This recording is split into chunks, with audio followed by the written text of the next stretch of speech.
Պարոն Հակոբյան, ձեր եւ իմ տարիների տարիքային տարբերությունը շուրջ 20 տարի է, սա մի ողջ սերունդ է, եւ ես հարգում եմ այս տարբերությունը, եւ որպես ավագ սերունդ խնդրում եմ ձեզ մի քանի հարցերի պատասխանել։ Համեցեք։ Առաջինը, դուք եղել եք Հայաստանի մշակույթի նախարար մի այնպիսի ժամանակահատվածում, երբ Հայաստանի Հանրապետությունը եւ Արցախը մարտնչում էր իր ազատության համար։ Եվ դուք որպես նախարար եղել եք այն կառավարության կազմում, որը նաեւ ղեկավարել այդ պատերազմը ու շահել է։ Այդ դուք ձեր երեկվա խոսքում գրավոր տեքստում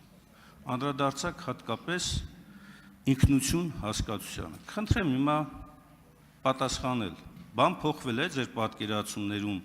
հաղթանակի ժամանակահատվածում եւ այս դառը իրավիճակի ժամանակահատվածում, ձեր մոտեցումը, ձեր պատկերացումները։ Երկրորդ, թեև դուք ասում եք քաղաքական ենթատեքստ չկա, բայց խնդրեի, որպեսզի հստակ ձևակերպեք, օրինակ ձեր պատկերացրած Դաշնակցության գաղափարախոսությունը որն է, որը համարում եք վտանգավոր եւ որը համարում եք փոփոխման ենթակա, կամ մահ կամ ազատություն կարգախոսը, կամ ազատություն կամ մահ, երկուսն էլ ի դեպ Դաշնակցության օրենքով ամրագրված մտավոր սեփականությամբ գրանցված կարգախոսներ են։ Էությունն է այս հասկացությունների։ Եվ ի վերջո մի կարևոր հարցադրում։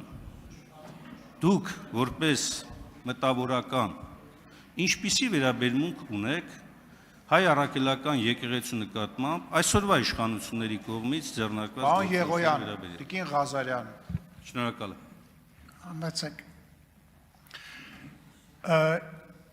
Առաջին իշխանության անդամ լինելով մինչև այսօր իմ պատկերացումները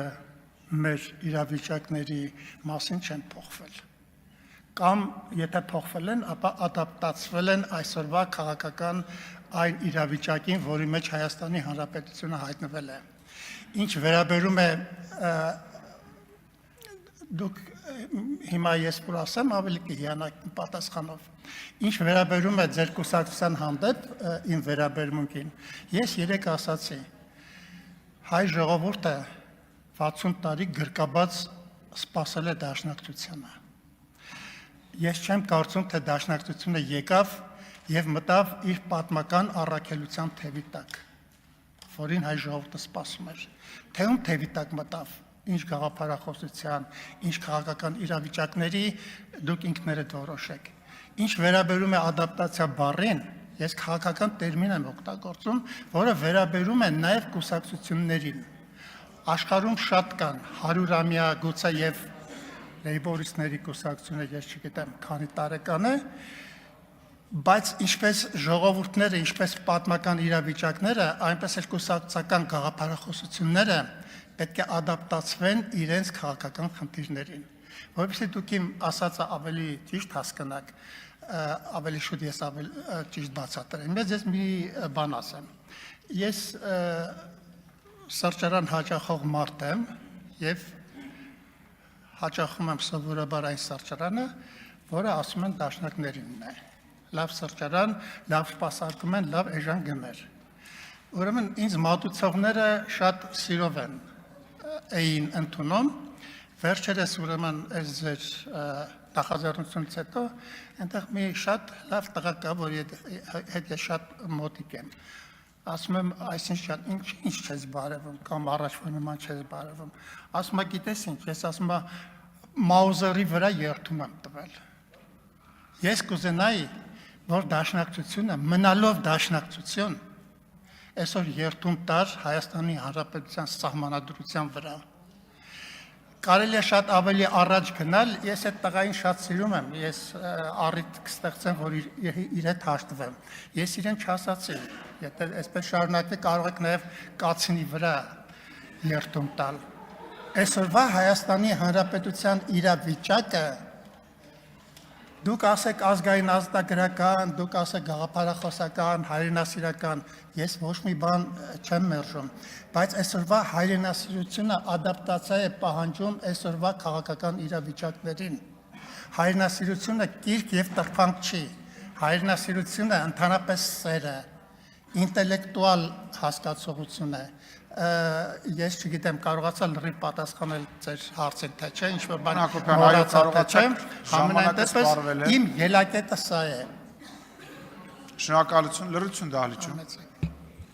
Դահլիճում լրություն, արձագանք պարոն Մինասյան համեցեք, Պարոն դահլիճում Հակոբյան, լրություն։ Անշուշտ չպատասխանեցիք հարցին Դաշնակցության գաղափարախոսության մասով։ Հա, Դուք ավարտեմ։ Դուք տեսեք, անգամ չգիտեք Դաշնակցականի երթումը, որտեղ կենտրոնում հանուն Հայաստանի եւ հայ ժողովրդի շահերի համար, իրավունքների համար, ազատության համար պայքարն է։ Դուք հիմա այդ ամբիոնից արտահայտություն եք անում առանց խորությամբ տիրապետելու։ Եթե տիրապետում եք, խնդրեմ, որպեսզի այ հենց այդ մասով ներկայացնեք, որովհետև այն ինչ որ դուք հիմա նկարագրեցիք, այդ թվում նաև ինքնության մասով ձեր տված առաջին պատասխանը, որ ասում եք բան չի փոխվել։ Խնդրեի, որպեսզի անդրադառնաք նաև եկեղեցու նկատմամբ այսօրվա իշխանությունների դրսևորած վարքագծին։ Շատ լավ։ Եվ ավարտելով, հա, հարցադրման հատվածը, ես կխնդրեի, որպեսզի դուք այնուամենայնիվ ուսումնասիրեիք Դաշնակցության գաղափարախոսությունը, նոր արտահայտվեիք։